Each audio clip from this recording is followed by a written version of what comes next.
Hi friends, இந்த வீடியோவில் சூப்பரான ஒரு தகவல் பற்றி தான் பார்க்க போகிறோம். எல்லாருக்கும் பயனுள்ள ஒரு தகவல், முடிஞ்சவங்க நிறைய பேருக்கு ஷேர் பண்ணி விடுங்க. அதாவது நம்மளுடைய ஆதார் கார்டு எந்த பேங்க் அக்கௌண்ட் கூட சீல்டு ஆகிருக்கு அப்படிங்கிற இன்ஃபர்மேஷனை எப்படி நம்ம செக் பண்ணுறது ஆன்லைன் மூலமாக. இதுதான் அந்த வீடியோக்கான தகவல். அதாவது நம்ம எல்லா பேங்க்லேயுமே ஆதார் கார்டு கொடுத்து தான் நம்ம அக்கௌண்ட் வந்து ஓப்பன் பண்ணியிருப்போம், அல்லது ஏற்கனவே அக்கௌண்ட் ஓப்பன் பண்ணியிருந்தாலும் ஆதார் கார்டு வந்து கேட்டிருப்பாங்க. அது என்ன பர்பஸ் அப்படின்னு பார்த்தீங்கன்னா, அது கேஒய்சி பர்பஸ்க்காக ஆதார் கேட்பாங்க. ஆனால் ஆதார் சீட் பண்ணுறது அப்படிங்கிறது வேறு. நீங்கள் 10 பேங்க்கில் அக்கௌண்ட் வச்சுருந்தாலும் ஒரே ஒரு பேங்க் அக்கௌண்ட்டு மட்டும்தான் உங்களுடைய ஆதார் கார்டு கூட சீடாக இருக்கும். ஸோ கவர்மெண்ட்லேருந்து கிடைக்கக்கூடிய சர்வீசஸ், அதாவது கவர்மெண்ட்லேருந்து ஏதாவது ஒரு மானியத் தொகை கிடைக்குது, அல்லது எல்பிஜி அந்த கேஸ்க்கான மானியம் கிடைக்குது, இல்லை விவசாயிகளுக்கான அந்த தொகை கிடைக்குது, இல்லை தமிழக அரசு சார்பாக ஏதாவது ஒரு ஸ்கீம் மூலமாக உங்களுக்கு அமௌண்ட் கொடுக்குறாங்க அப்படின்னா, அது இந்த டைரக்ட் பெனிஃபிட் ட்ரான்ஸ்ஃபர் அப்படின்னு சொல்லுவாங்க. டிபிடி முறையில் தான் உங்களுடைய வங்கி கணக்குக்கு செலுத்துவாங்க. நீங்கள் கொடுக்குற அந்த பேங்க் அக்கௌண்ட்டுக்கு தரமாட்டாங்க. ஸோ அப்போ இந்த டிபிடி அப்படிங்கிறது எந்த வங்கி கணக்காக இருக்கும் அப்படின்னு பார்த்தீங்கன்னா, உங்களுடைய ஆதார் கார்டு எந்த பேங்க்கில் சீடாக இருக்கோ அந்த பேங்க் தான் வந்து டிபிடி ட்ரான்ஸ்ஃபர் மூலமாக உங்களை அந்த அக்கௌண்ட்டுக்கு தான் அந்த பணம் வந்து சேரும். அப்படி இருக்கப்போ ஏற்கனவே நீங்கள் ஒரு 5-6 பேங்க் அக்கௌண்ட் வச்சுருக்கீங்க.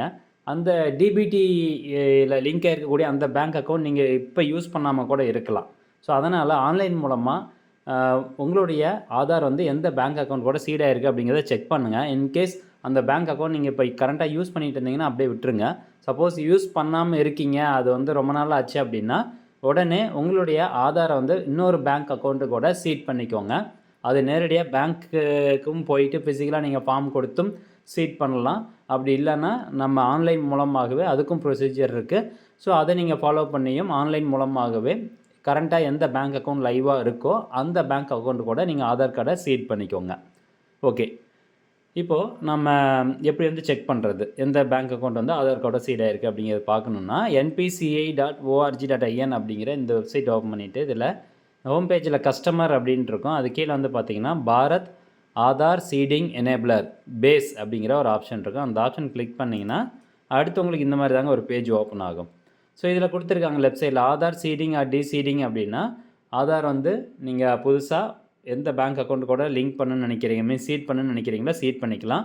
அல்லது ஏற்கனவே லிங்க் ஆகிருக்கக்கூடிய அந்த பேங்க் அக்கௌண்ட் வந்து தூக்கிட்டு நான் வேறு ஒரு பேங்க் அக்கௌண்ட் ஆட் பண்ணணுன்னாலும் நீங்கள் வந்து பண்ணிக்கலாம். அது தனியாக ஒரு செப்பரேட்டாக நம்ம சேனலில் நாளைக்கு ஒரு வீடியோ போடுறோம்.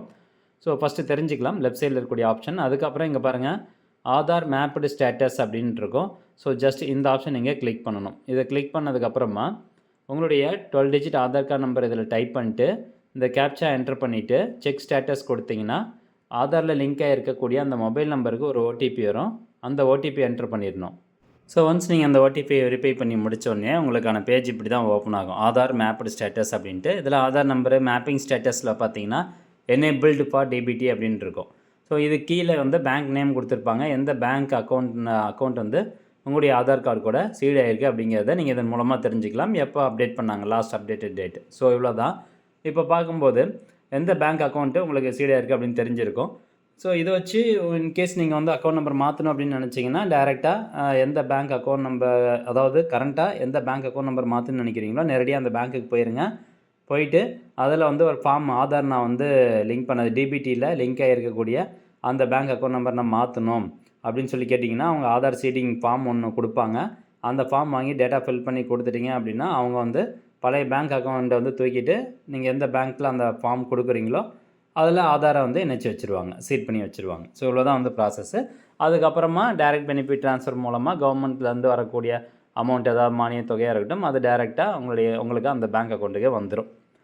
இப்போ ஆன்லைன் மூலமாகவும் நீங்கள் வந்து சீட் பண்ணிக்கலாம். அதுக்கான ஆப்ஷன் தான் இந்த ஆதார் சீடிங் அண்ட் டிசீடிங் அப்படிங்கிற ஒரு ஆப்ஷனு. ஸோ ஜஸ்ட் அந்த ஆப்ஷனை கிளிக் பண்ணிங்கன்னா ரிக்வஸ்ட் ஃபார் ஆதார் சீடிங் டிசீடிங் அப்படின்ட்டு இருக்கும். இதில் சீடிங்கா டிசீடிங்கா அப்படிங்கிற ஆப்ஷன் வந்து செலக்ட் பண்ணணும்.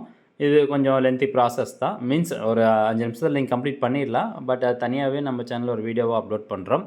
அதுக்கப்புறம் ஆதார் மேப்பிங் ஹிஸ்ட்ரி, இதில் போய்ட்டு ஆதார் நம்பரு ஓடிபி வரும். ஓடிபி வெரிஃபை பண்ணிட்டீங்க அப்படின்னா எத்தனை தடவை உங்களுடைய ஆதார் எந்தெந்த இதில் வந்து சீட் பண்ணியிருக்கீங்க, மேப் பண்ணியிருக்கீங்க அப்படிங்கிறதுக்கான ஹிஸ்ட்ரி வந்து ஓப்பன் ஆகும். நீங்கள் ஒரே ஒரு பேங்க் அக்கௌண்ட்டில் மட்டும் தான் மேப் பண்ணி வச்சுருக்கீங்கன்னா அது லாஸ்ட்டாக எப்போ எந்த டேட்டில் மேப் பண்ணியிருக்கீங்க அப்படிங்கிறதுக்கான டீட்டெயில்ஸ் வந்து ஓப்பன் ஆகும். ஓகே ஃப்ரெண்ட்ஸ், கண்டிப்பாக இந்த வீடியோவில் சொன்ன தகவல் உங்களுக்கு பயனுள்ளதாக இருக்கும் அப்படின்னு நினைக்கிறேன். மீண்டும் அடுத்த ஒரு நல்ல பதிவில் சந்திக்கலாம். நன்றி, வணக்கம்.